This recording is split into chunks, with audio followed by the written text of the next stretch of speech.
It's Philosophy Talk. Dearly beloved, we are gathered here together to join Franklin and Marissa. Should marriage be abolished? By the power vested in me by the State Gaming Commission, I pronounce you man and wife. Here's $10 worth of chips. You may kiss the bride. Is marriage the foundation of family, society, and progress? Or is marriage a prehistoric relic, a social straitjacket? A cherished product of heterosexual hegemony? What do you say? Are we all going to get married? All of us? All of us. But that's bigamy. Yes, and it's bigamy, too. If marriage is so great, why all the divorces? The Ten Commandments say, thou shalt not commit adultery. But New York State says you have to. Our guest is Tamara Metz, author of Untying the Knot, Marriage, the State, and the Case for Their Divorce. Should state-sanctioned marriage be abolished? I never want to marry. I just want to get divorced. Coming up on Philosophy Talk.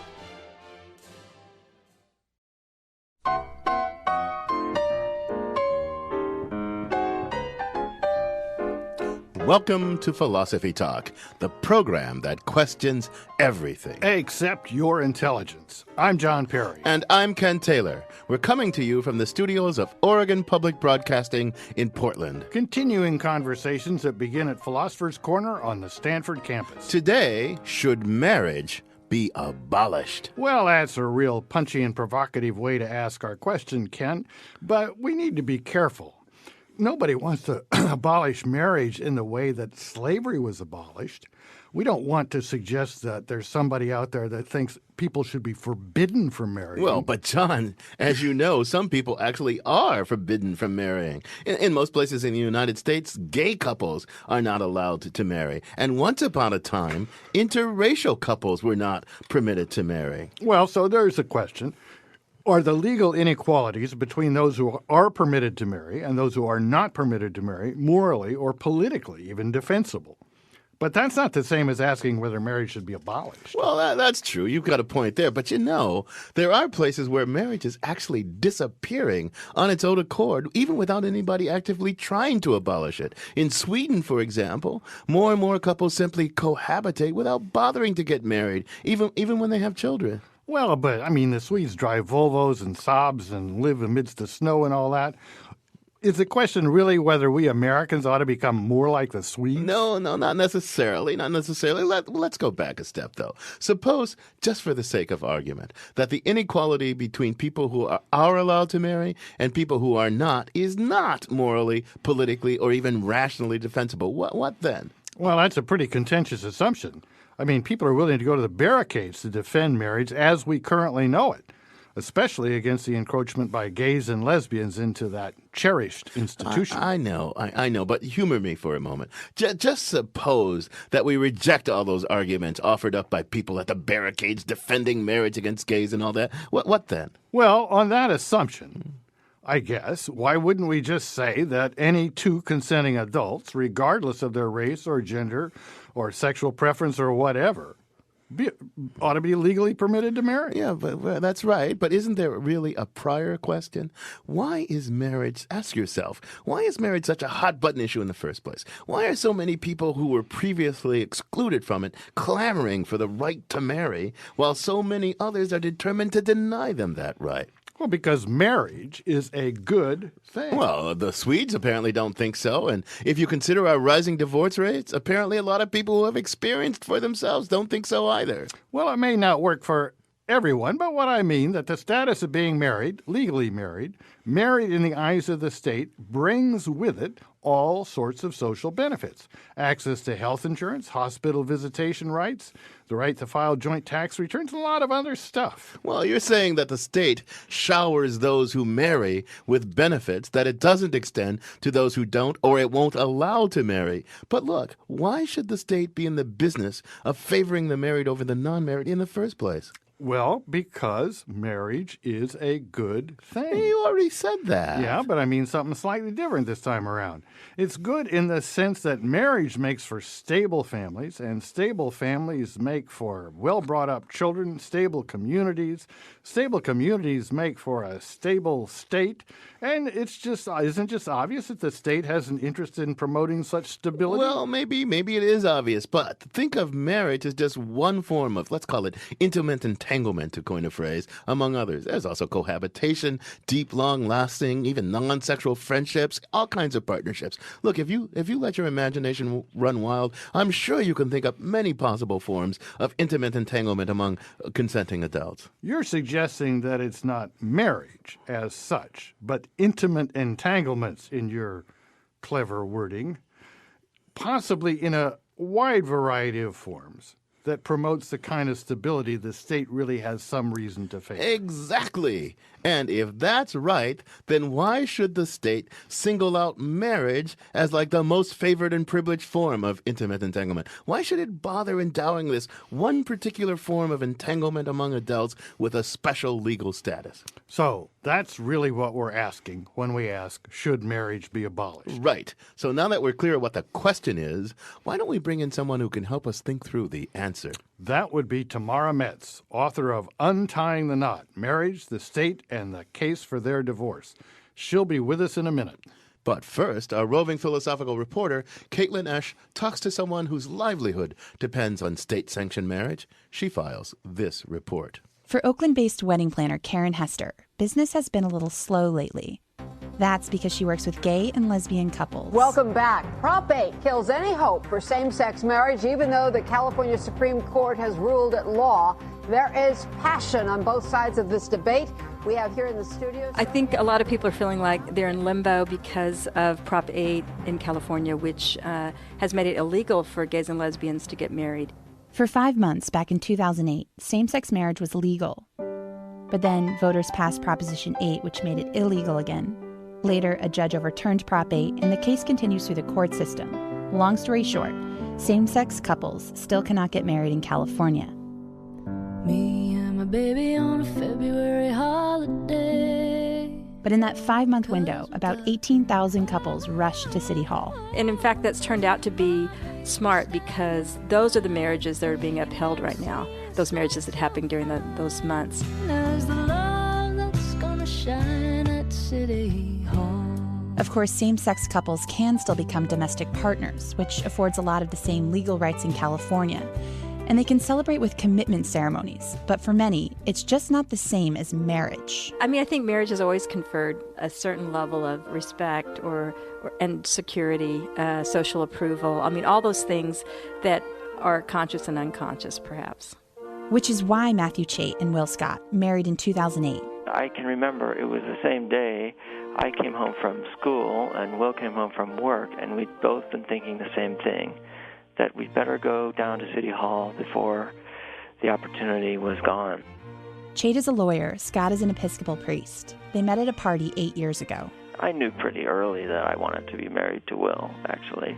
We're very different people, but he brings out very positive aspects of me that otherwise I don't think would see the light of day. A year later, Karen Hester helped plan Chait and Scott's wedding. We did an Indian dinner with lots of great food and samosas, and in that way it was kind of felt like this is really San Francisco. You come, it's not like you're getting your typical chicken fillet or something. I often make the joke that enjoyment of Indian food is the only thing that Will and I have in common. Chait says his wedding day was the best day of his life, and he's obviously a strong supporter of marriage, especially when tax season rolls around. A time that's never easy for the woman who does his taxes. It's a headache for her, and she's very heroic in trying to sort out what it means to be married in California, but to be just roommates as far as the federal government is concerned. Chait appreciates the benefits of marriage, but he does question whether the state should be involved and whether people should be rewarded at all for coupling up. I think there's a legitimate debate about, should the government be even giving out carrots, giving out any sort of reward for people because they happen to be in a certain kind of relationship. I think that's a legitimate question. But on the other hand, right now, those benefits are offered, and I think that because right now those benefits are being offered, they should be offered to everybody on an equal basis. For Philosophy Talk, I'm Caitlin Esch. I'm John Perry. With me is Ken Taylor. And our guest is Tamara Metz. She's a professor of political science from Reed College, and she's author of Untying the Knot, Marriage, the State, and the Case for Their Divorce. Tamara, welcome to Philosophy Talk. Thank you. Thanks for having me. So, Tamara, what got you interested in marriage and these topics? So one thing is the real world, which is I was looking around. I was like a freshman in college, and I was supposed to write a paper, and I was looking for something interesting, and I stumbled across something about divorce in the newspaper. And then so that I kind of got interested in marriage as a topic. And then I, as a political philosopher, I got interested in liberal political philosophy, which sort of the heart of which is the idea that there should be a separation between public and private life.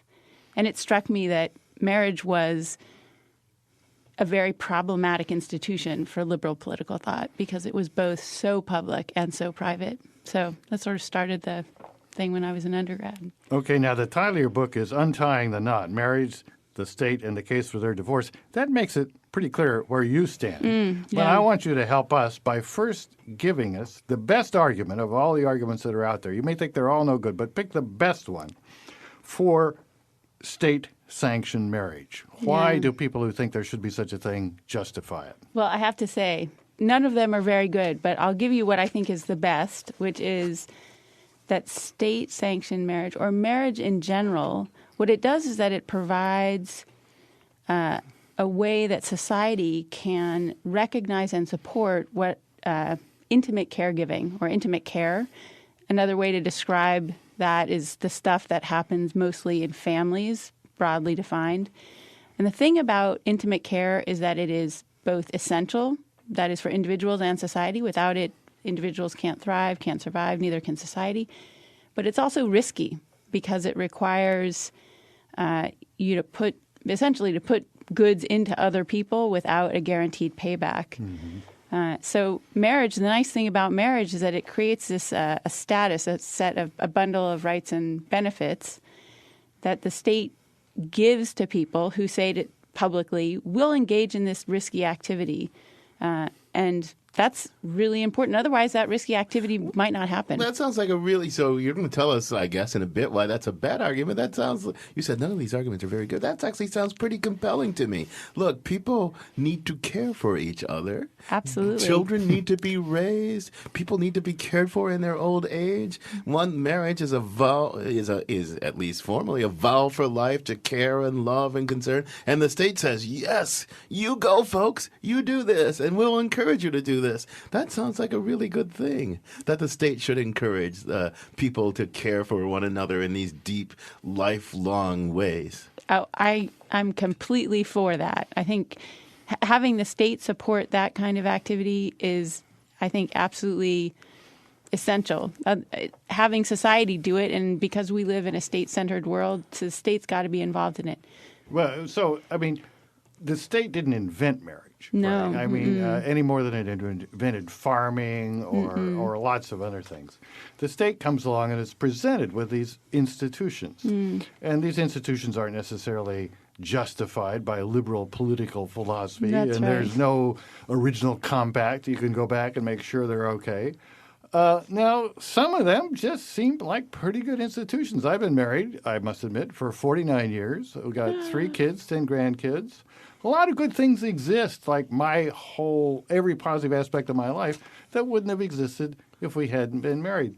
Now, I can't say that I can justify the institution in any deep philosophical way, but it's a good thing. So why shouldn't the state give me a break on my damn taxes? Why shouldn't the state take notice of the role that marriage plays in people's lives and endorse that role? Well, we don't ask the state to take notice of the great things that bar mitzvahs do for people. I mean, we just figure that, there are other things that the state should be concerned with. So wait a minute. So you brought up a comparison that we're going to have to explore in some depth in our next segment. Bar mitzvahs versus marriage. I'm not quite sure I get the analogy, but you're listening to Philosophy Talk. Our guest is Tamara Metz from Reed College. Today we're asking, should marriage be abolished? We've briefly discussed the case for state-sanctioned marriage. In our next segment, we're going to dig deeper into the arguments against it. Does the state really have reasons to favor marriage over other more or less marriage-like intimate associations between consenting adults that achieve the same purposes? Would anything of importance really be lost if the state just got out of the marriage business altogether? Marriage and the state. Strange bedfellows or a match made in heaven? When Philosophy Talk continues. It's an institute But you can't disparage, ask the local gentry, and they will say it's elementary. Try to separate. Love and marriage certainly make a nice couple. But what happens when the modern secular state gets involved? I'm John Perry. And I'm Ken Taylor. And this is Philosophy Talk. Does the state really have good reasons to favor marriage over other forms of intimate entanglements between consenting adults? What would be lost if the state wasn't in the marriage business? And what is marriage exactly anyway? Our guest is Tamara Metz from Reed College. She's the author of Untying the Knot, Marriage, the State, and the Case for Their Divorce. So, Tamara, most people think that marriage is a darn good thing, both for the people who are involved in it, and it's good for our community, so it's a good thing that the state promotes and sanctions it and tries to make it flourish. Do you take issue with that thought in any way? Well, I take issue with the state being involved. I mean, I agree completely. I'm all for marriage. I think it has many, many virtues. And in fact, I think there's social science evidence that it can, which is not entirely reliable, but anyway, that marriage can have a very positive benefit for people, individuals, and communities. So what's so bad of a since marriage can be a good thing?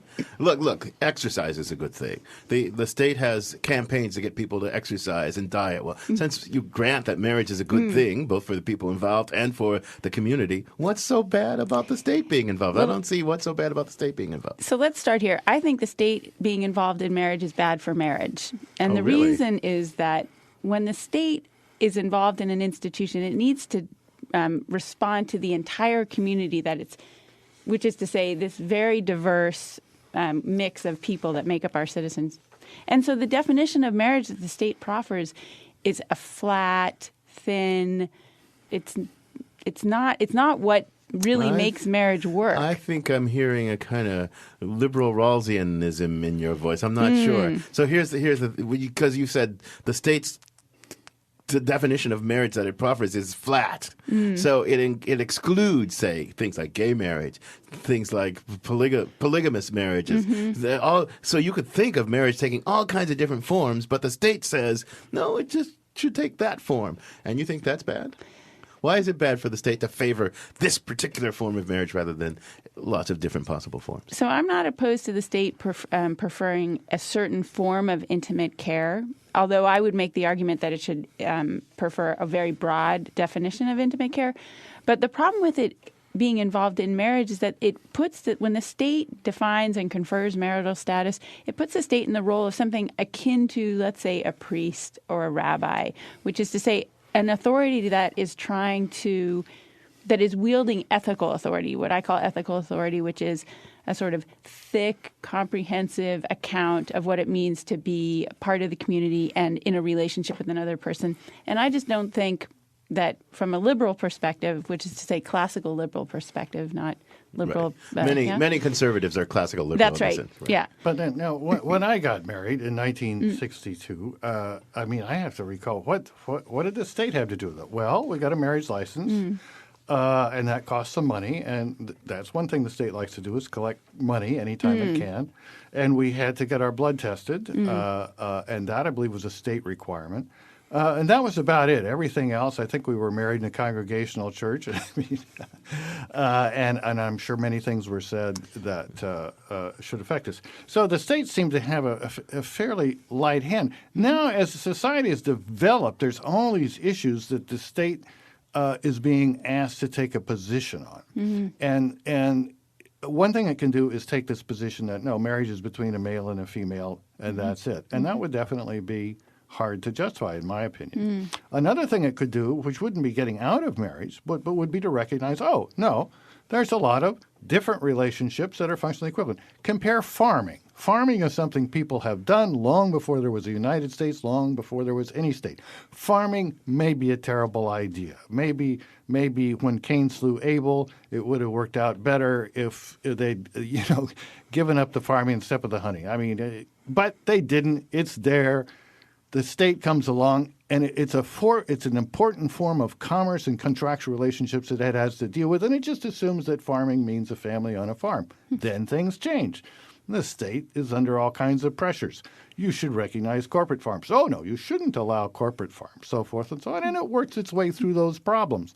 But it would have been crazy not I don't know if it had been crazy. To abolish farming. But what, to abolish farming, or to say that the special needs of farmers and laws that are responsive to the fact that we have farming and that farmers need to thrive because they play a very important place in the economy, that wouldn't make much sense. Isn't it really similar with regard to marriage? In other words, my position is, no, the state shouldn't get out of marriage, but it should realize that there's no essential reason for marriage being restricted to heterosexual couples. What's wrong with my position? Yeah, well, so think about it this way. Why don't we just – what's wrong with replacing marriage with civil union? And, people rarely take that position seriously, but if you think about it, that helps highlight – this curious sort of extra value that people, I think, rightly attach to marriage. The question is, what's that extra value? Where does it come from? And my argument is that it comes from a sort of assumption about the state filling a role that as I said earlier, that's sort of akin to a rabbi or a priest. And in a diverse society such as ours, that's really problematic.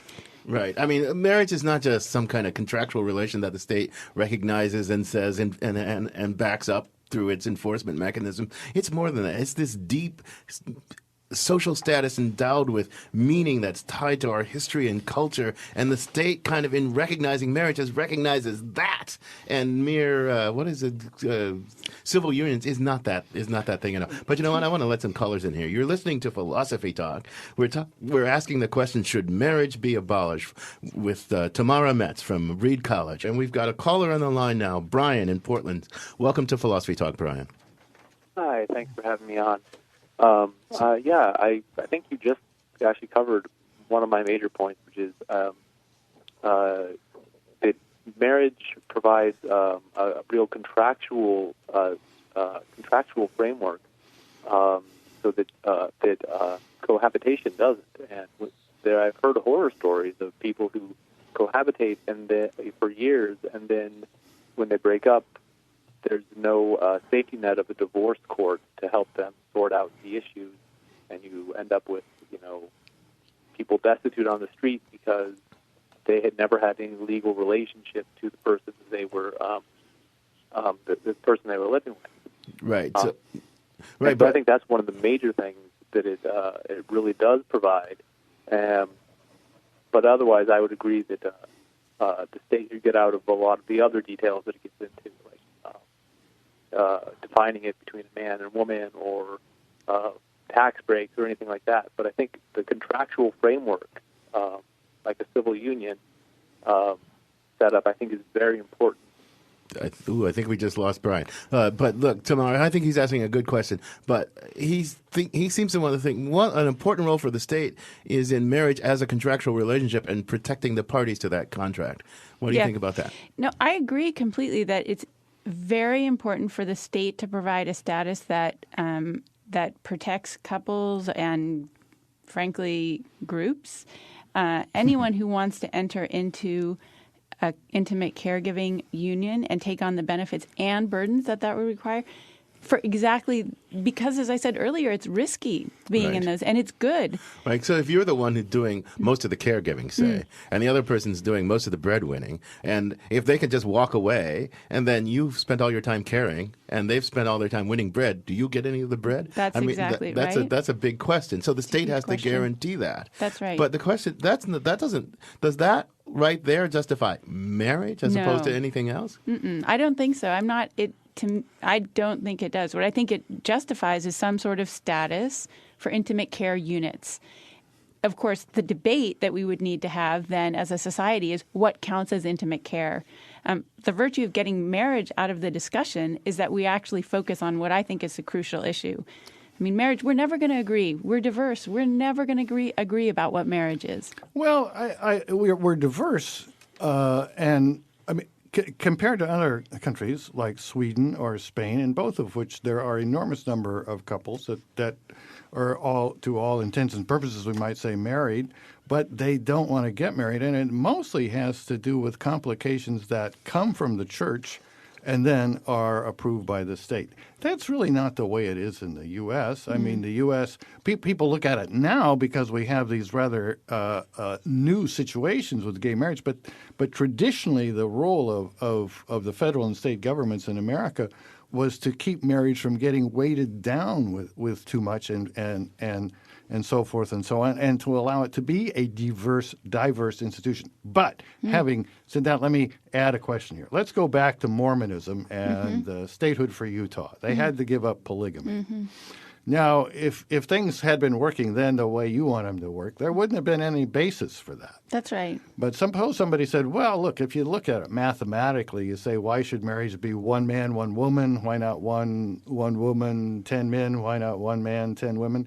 You know, abstract mathematical considerations, no reason. But if you look at actual institutions, a case could be made and was made and is still being made that certain kinds of arrangements are intrinsically, inevitably, for deep reasons based in the human psyche, exploitative of women. And they shouldn't be allowed. And if the state has no say, it couldn't have said that. Now, what do you say about that? So I have a lot to say. First of all, the argument that the courts that was made in the courts about that prohibited polygamy actually had nothing to do with women. It had everything to do with ideas about. You're going to bring facts into this philosophical debate. Well, so first of all, that's the history of those kinds of arguments. But second of all, look, if there are practices that harm people, it doesn't matter what we call it. It should be outlawed.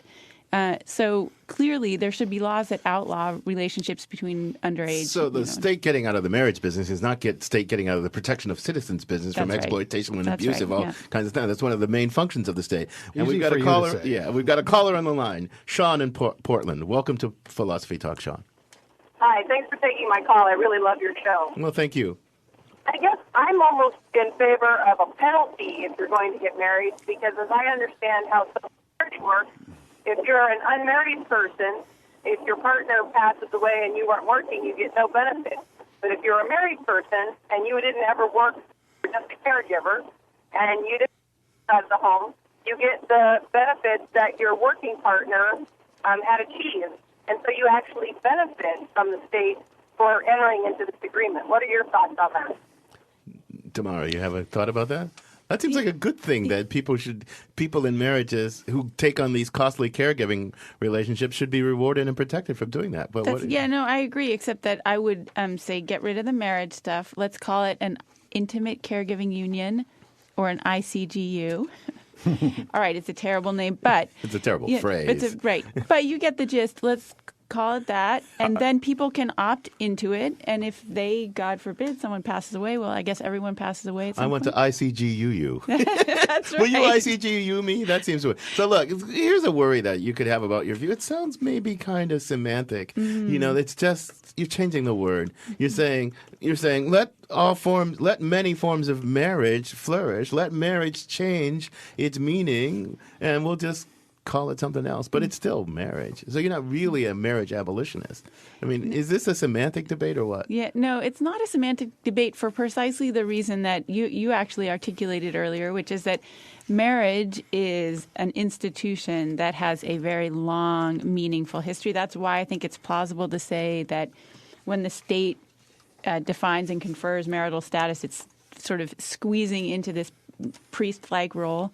And the evidence of that is the ferocity of the debate around whether same-sex couples in California can have marriage or merely registered domestic partner law. Right. That was, and the state court, as I understand it, I think from your book and reading it, and thought domestic partner law, that was like a separate but equal thing, and it wasn't equal protection. That's because right. But then you have to think, well, what does marriage have that civil unions don't have? And it's hard to figure that out. Well, I think, that little extra value, I think of it as a kind of constitutive recognition, which is to say a kind of recognition that's intended to alter you from the inside, change yourself, your self-perception, the community's perception of you in a deep way, not in a sort of driver's license. This is a citizen who has a civil right. So you object to the state trying to shape your psychology and your outlook and your morals and all that. That's right. That's an interesting thing. Why do you object to that? Basically, it's one of the ways that liberal political philosophy, which is the sort of philosophy of our way of doing things in this country mostly, asks that we keep the government out of our beliefs and ideas. You're listening to Philosophy Talk. We're coming to you from OPB in Portland. We're asking whether marriage should be abolished with Tamara Metz from Reed College, author of Untying the Knot, Marriage, the State, and the Case for Their Divorce. In our next segment, we'll peer into the future and consider whether there's any realistic chance at all for radical change in the government's involvement in marriage. Is state-sanctioned marriage here to stay? Or might it really lose its status as a legally favored form of intimate entanglement? The future of marriage, when Philosophy Talk continues.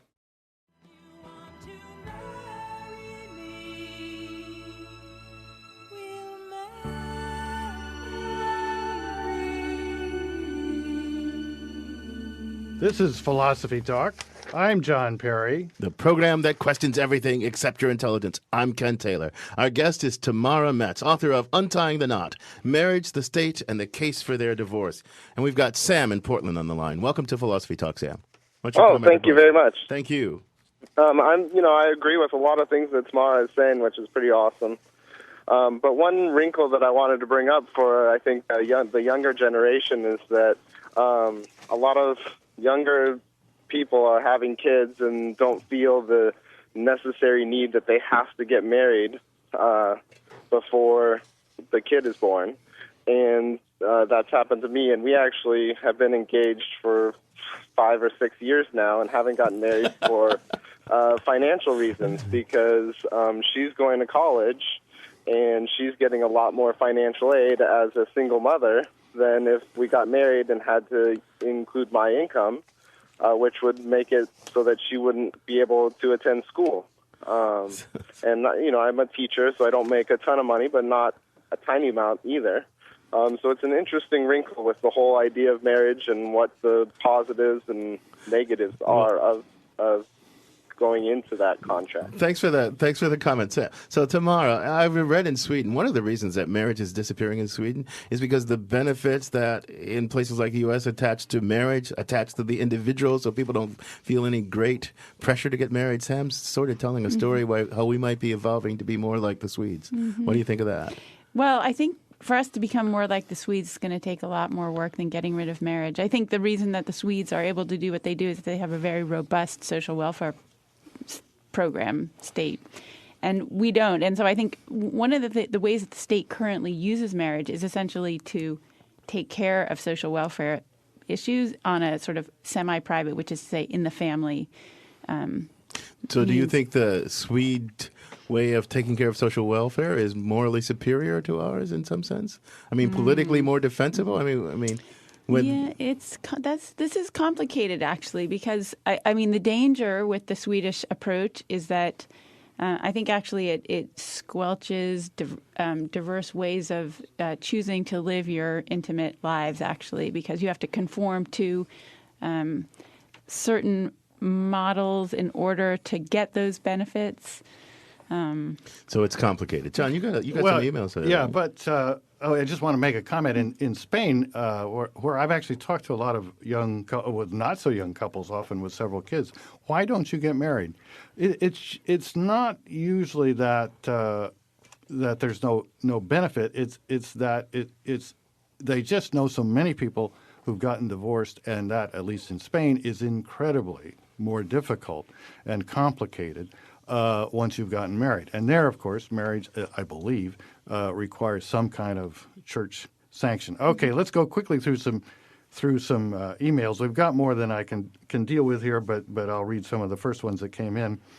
This is from Kay Dunn, and she says, shouldn't we distinguish between the religious ritual of marriage and the legal state-regulated contract of marriage? Churches and adherents should have the right to perform or not perform the rite for whomever they choose. The Constitution provides that. But the state should have no right to discriminate against any of its citizens. So hold that thought. Here's a rather whimsical one. Why do those who believe that homosexuality is a sin oppose same-sex marriage when marriage appears to be a pretty effective strategy to get people to stop having sex? And then finally... Actually, that's not true. Actually, statistically, people who are married have more sex than people who aren't. You heard it first on Philosophy Talk. And then finally, isn't civil union versus marriage a separate but equal type of argument? We saw how that worked out. So putting the whimsical one aside, there's this issue, is that shouldn't civil union somehow solve the problem, or is it a separate and equal kind of thing? No, civil union won't solve the problem, as the debates in all over the country around same-sex marriage suggest. Both people on both sides recognize that same-sex marriage is different from civil union, and the problem with marriage is that we're just doing more than the state needs to do in a diverse society. Well, let's maybe a short comment going back to your example of the bar mitzvah. Right now, suppose that the tambourine spouting sons of Jesus decide that the bar mitzvah is really a good thing that those Jews do, and they want to do it when their kids get to be, instead of christening. Nobody ever says, "Today I'm christened. I am a man. I get a fountain pen." All that stuff. It's not in movies. Nobody gives a damn. Let's call it bar mitzvah. And I think the Jews of the world have a right to say, look, you can have something like a bar mitzvah. It can be just the same as a bar mitzvah, but you don't get our word for it. We worked for centuries and centuries and centuries to have bar mitzvah have a certain meaning. If you want to have a cherished institution, you go find a good name for it and work it out. The state shouldn't give your institution any less favor than ours, but you shouldn't steal our name. Now, can't all the religious people who are part of the institution of marriage, which is fundamentally religious, at least people tell me that, say the same thing? Yeah, it's not quite fair that they can only call it civil union, so let them come up with a better word and invest it with a lot of meaning. Do the work that the churches did with the word marriage. Yeah, right. So the question that I would ask those folks is, well, why should the state be proffering marriage? And I mean, why should the state be involved in this? To go back to the bar mitzvah example, we wouldn't want the state involved in bar mitzvah. Good reason. The bar mitzvah sort of assumes a whole world view about when you become a man. And well, there's two questions here. Maybe the state shouldn't be involved in marriage, but given that it is involved in marriage, is trying to solve the problem by having, instead of gay marriage, having gay civil unions. Is that really such a terrible thing to do? Let's a caller have a voice in here, because he's directly on this point, and that's BJ in Cornelius. So welcome to Philosophy Talk, BJ. Thank you. Long-time listener, first-time caller. So it's not the same. The difference is, and we can look to history in this, is that marriage is something that is enshrined in our culture. It has implicit and implied legal, moral, cultural benefits to it. I mean, we only need to look at other institutions like the Soviet Union and China to realize that as they've tried to remove religion from their culture, the fact that they still kept marriage. The fact of the matter is that if I die tomorrow, my partner doesn't have any legal rights to my property, to our home, to my bank accounts, any survivor benefits, nor do I for him. Despite the fact that we've been together for 6+ years, we are dependent upon the people of the state of Oregon to tell us how to celebrate our marriage, how to celebrate our partnership, and what is legal. That is not fair and equal. This is different than a bar mitzvah. This is different than a religious institution because the state decided to get involved in this. They decided to co-opt and make part of our culture a religious institution. So what do you want to say about that? Thanks for the call, Vijay. Yeah, I think that the state, good point, and I think that the state should get out of the marriage business. It co-opted something it ought not to have co-opted. It doesn't need to co-opt it in order to protect you and your partner, which I think it should do. And it should do that through a status that doesn't invoke this long, deep, very contentious history. But see, that status, I think the problem with your thought is that the status is in our culture a cherished, recognized status. I mean, maybe it was once anchored to the church, but now it's floating free of religious institution, and it's part of our cultural heritage. Now, there is a fight over who gets to enjoy this status, but to just say, well, let's just take the status away, that's like to rip out something from the heart of the culture. What do you think of that? I don't think we would be taking the status away. On the contrary, we would be creating a space for it to flourish in all its richness and diversity. Well, you said that. You said you think the state harms marriage. Tell us more about that. Well, so I use the analogy to religion in the U.S., and many observers of religion in the U.S. have made the argument, I think it's very plausible, that religion flourishes here. I mean, we're the most religious people on the planet. And the argument is that that is the case precisely because the state is not involved. There's all this entrepreneurial spirit. Everyone goes and creates their own religion, and people get involved. They feel like it's their own thing. Amen. Let's do the same with marriage. And the problem, and I guess the part of the story is, we are divided about this issue. We have different views. I mean, people who are radically opposed to gay marriage and gays who want intimate, we have different views about what. And part of what you're suggesting is the state has no business taking a side in these deep, divisive disputes, just like it has no business taking sides in religious disputes. And when it doesn't take sides, a thousand flowers bloom. Is that the? Yes, except that I think it does have a position. I mean, it should be taking a position on divisive issues. It would, for instance, in my scheme, have to take a position on the question of what counted as intimate care. The problem with marriage is that it invokes a whole other set of values and concerns beyond just what you might call the material concerns of recognizing and protecting intimate care. So to me, the virtue of getting marriage out of the legal discourse is precisely that you clean up the debate, basically. We have time for one last caller. Emma in Portland, you'll be our last caller. Be brief and succinct. Welcome to Philosophy Talk. Hi. I actually just graduated from Reed this past year. But what I wanted to say was that I think Tamara is right in the sense that marriage as it is in the state now is, even with the divide between church and state, it is a very Christian notion of marriage that I think, for good reason, is that way. And I think the state with marriage developed hand in hand.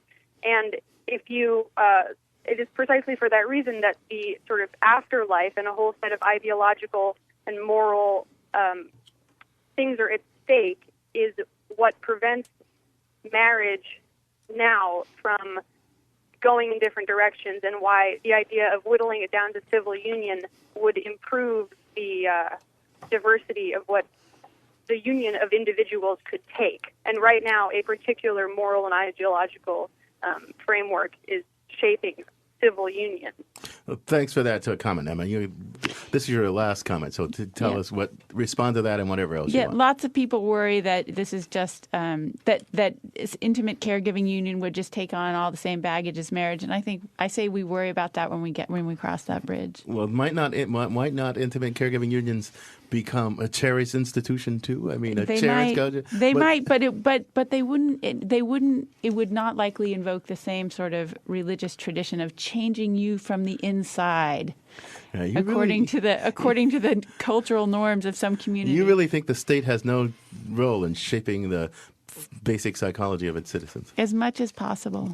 On that note, Tamara, I'm going to thank you for joining us. It's been a very scintillating conversation. Thank you. This has been lovely. Our guest has been Tamara Metz. She's a professor of political science from Reed College. She's the author of Untying the Knot, Marriage, the State, and the Case for Their Divorce. So, John, you've been married a long time, so have I. What are your thoughts about this? You ready to abolish marriage? Well, actually, I think Tamara's written a very good book, and she makes a very persuasive case. I tried to put up resistance, but she's really not for abolishing marriage. She's really a marriage promoter. So I think that's all great. However, the other thing I want to, there was a book years ago by a guy named Alvin Toffler, something called Future Shock. And Future Shock is just you can't humans weren't made to keep up with the rate of change that it's coming. I don't know what people think of the book now, but I feel that there's a future shock that has to do with states. Our poor state, which has weathered 250 years, has one thing after another. We got all the things about computers and now marriage and abortion and so forth and so on. We got all these diverse people that really don't share very much in the way of values. I mean, the people from my home state of Nebraska, some of whom are Nazis, some of whom are Democrats, and you multiply that by 50 states and everything. Can't we have a timeout?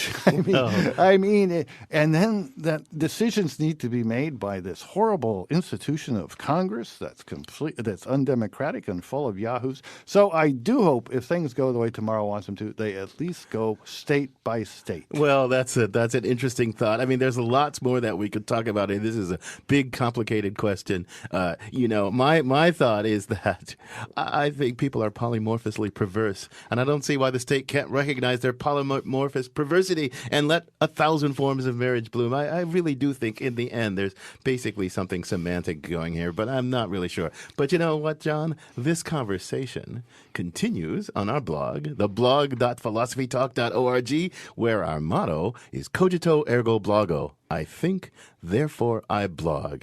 And you can also find out more by visiting our very active, very lively Facebook page as well. And you can sign up to get the free weekly podcast of Philosophy Talk at our website, philosophytalk.org. For the final word, we turn to the state-sanctioned speed of Ian Scholes, the 60-second philosopher. Ian Scholes. Around half our marriages end in divorce. People are marrying later or not marrying at all. Disputes rage about the actual nature of marriage. Is it a covenant between heterosexuals? Is it just a way to legalize offspring? What about childless couples then? What about common law marriages? And does shacking up mean nothing anymore?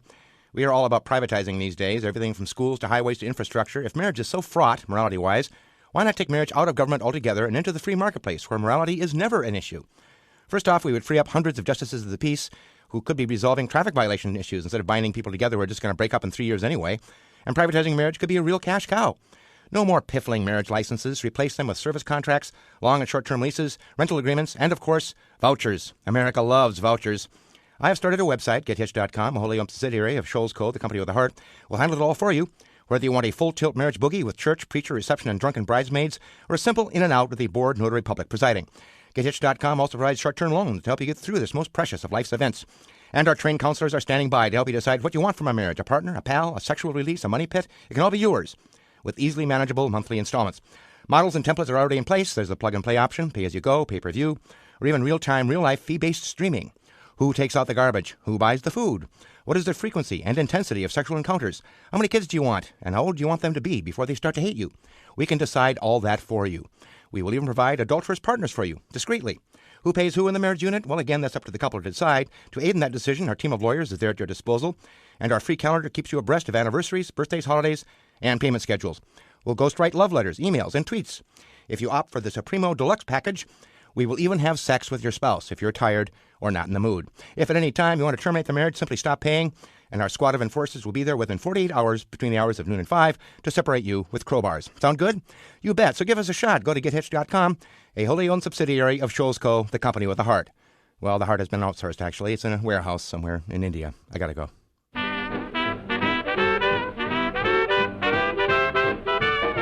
The 60-Second Philosopher is brought to you in part by the EPGY Online High School at Stanford University. Learn more at epgy.stanford.edu/online.